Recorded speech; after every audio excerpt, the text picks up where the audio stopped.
सन्माननीय महापौर महोदय, त्यावेळेला साई युटिलिटीला ज्या वेळेला आपण काम दिलं 17/23 ला ती प्रोसेस सुरू झाली, त्यावेळेला एक अंदाजित आकडा होता तो 15 लाख मेट्रिक टन होता.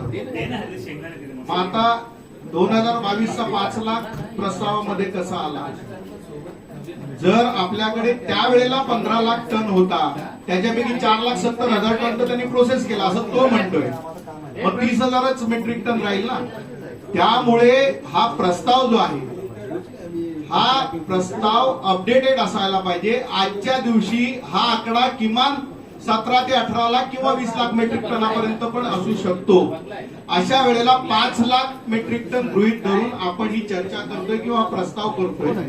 मुळात ह्या प्रस्तावातही त्रुटी आहे. कारण आपण महापौर महोदय ऐका ना, आपणच मान्य ऐका ना, महापौर महोदय दोन प्रकार आवाज एक 15 लाख होता आणि नंतरचा जो आपला येत गेला, बरोबर, त्याने 15 लाख 2 वर्षात करणार होता, त्यांनी केला नाही, तो पडून आहे, तो एक विषय वेगळा. नंतर जो येत गेलेला आहे तो 5 लाख टन आपल्याला टार्गेट तो आहे सायमल्टेनियसली. महापौर महोदय नाही, तुम्ही प्रशासनाला पाठीशी राहण्याचं चांगलं काम करता, त्याबद्दल तुमचं अभिनंदन. पण तुमचाच प्रस्ताव महापौर महोदय, तुमचाच प्रस्ताव म्हणतोय की गोखिवरे येथील शेपणभूमीवरील महापालिकेमार्फत सन 2022 मध्ये पडून असलेल्या कचऱ्याच्या केलेल्या सर्वेक्षणानुसार 5 लाख टन कचरा आहे. आता कुठून आला? 2023 ला आपण 2023 ला 15 लाख टन आहे.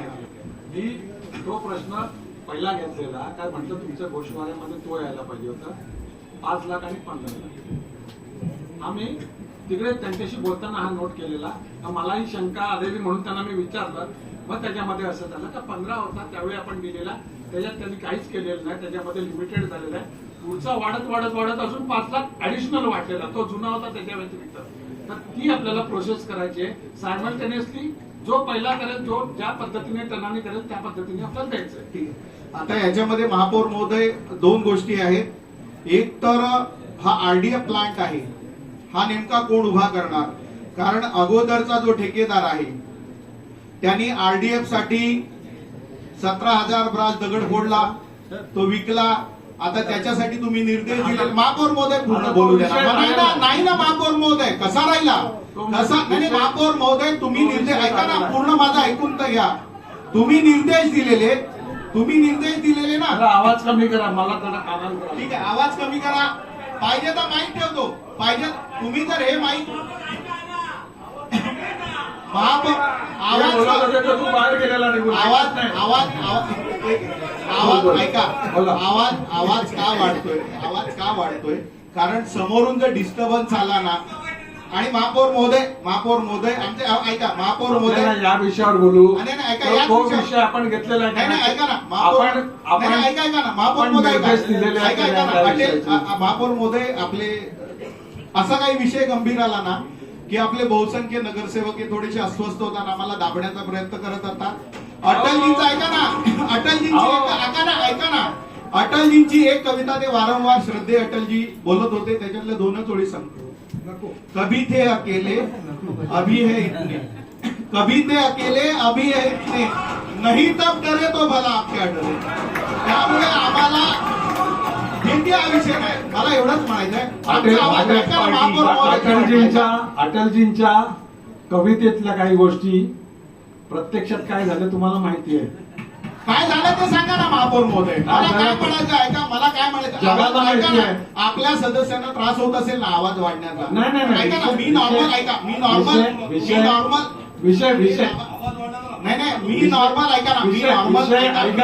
बोलत असताना जर डिस्टर्बन्स आला, समोरून कोणी अडवायला लागलं तर आवाज नॅचरली वाढणार. अदरवाईज तुम्ही बिना डिस्टर्ब बोलू दे, आवाज वाढणार नाही.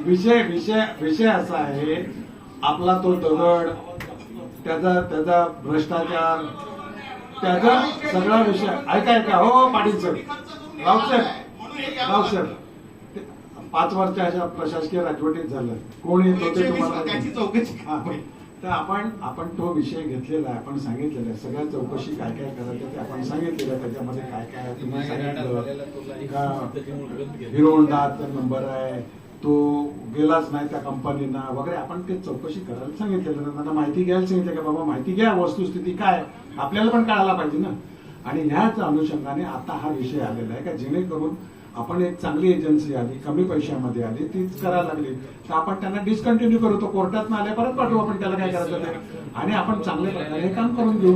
ही जागा रिकामी झाली तर आपल्याला दुसरा कचरा टाकता येईल तिकडे.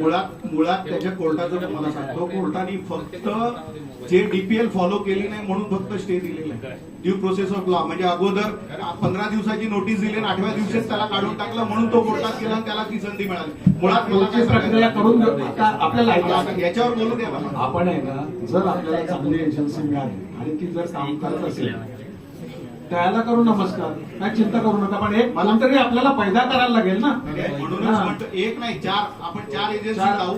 100%. याच्यात 2-3 गोष्टी आहेत ना महापौर महोदय. गोषवाऱ्यामध्ये आपला उल्लेख आहे की 19 हेक्टर जागेचा, बरोबर, साधारणतः 50 एकर जागा ही त्या ठिकाणी आरक्षित होती. आज आपल्याकडे फक्त 17 एकर जागा आहे. ज्या वेळेला आता आपण 4 एजन्सीज लावू, त्या 4 एजन्सीचा आपला काही ना काही जागा द्यावी लागेल. आपल्याकडे प्रोसेसिंगसाठी जागा लागेल, त्याच्यासोबत तो नवीन कचरा जनरेट होणार आहे त्याच्यासाठी जागा लागेल. आपण डोंगरच्या डोंगर उभे करतोय आणि ते डोंगर उभे करताना मग त्याच्यामध्ये आपोआप आगी लागतात. या उन्हाळ्याच्या दिवसात जास्त प्रमाणात लागतात कारण ते मिथेन गॅसचे उत्सर्जन होतं.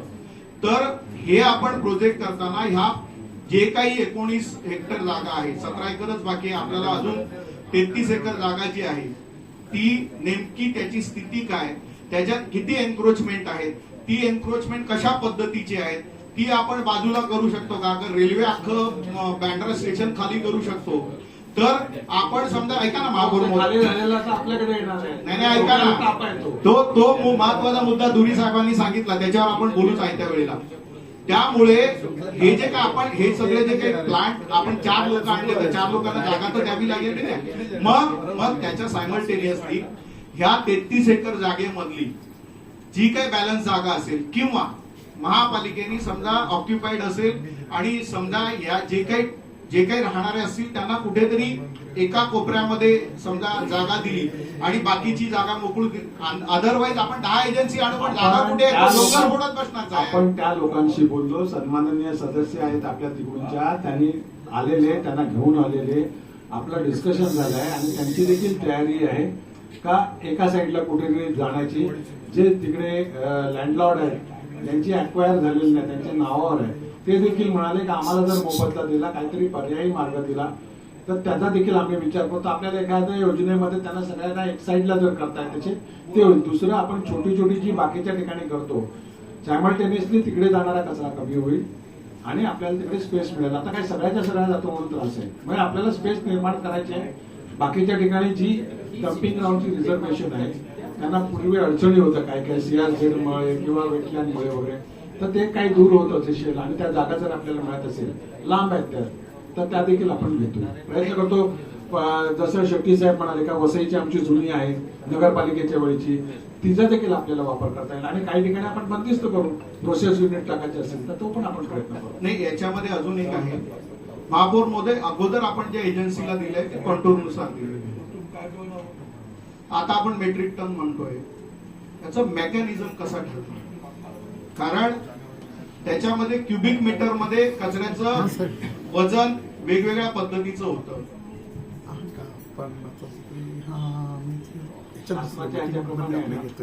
एक फॉर्मेट त्याने दिलेलं आहे आणि त्या नियमाप्रमाणे ओके, ठीक, चल. पण अपेक्षा अशी आहे की पुढच्या महासभेच्या अगोदर सगळ्यांनी मिळून तो फायनल होत असताना कुठचंही टेंडर, शेट्टी साहेब आपण वैयक्तिक त्याच्यात लक्ष घालून पाहिजेशील स्पॉटवर जाऊन काही गोष्टी आपण आता वैयक्तिक बघायला प्रशासनावर सोपवून चालणार नाही.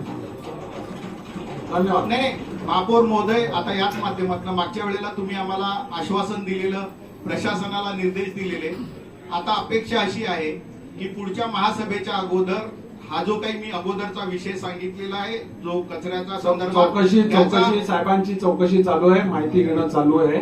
आपल्याला तुम्ही जे जे मुद्दे मांडले त्याचा रिझल्ट, त्यांनी सगळे मुद्दे माहिती संकलित करायला सुरुवात केलेली आहे. आता दगड फोडणं थांबलंय का एवढंच फक्त मला पाहिजे, त्याची वाहतूक थांबली आहे का? कारण अजूनही तिकडे 6,000 तो त्याचं रोज रॉयल्टी काढतोय वेगवेगळी 2-2 हजारभराची, ते थांबलंय का याचं आम्हाला कन्फर्मेशन द्या. ठीक आहे. मी विषय सांगतो. आपल्याकडनं चौकशी करा, त्याला कुठूनही दगड तो बाहेर घेऊन जाऊ शकत नाही. फोडणं आणि तिकडे ठेवणं तिथपर्यंत ठीक आहे, पण बाहेर नेत असेल तर त्याच्यावर गुन्हे दाखल करा.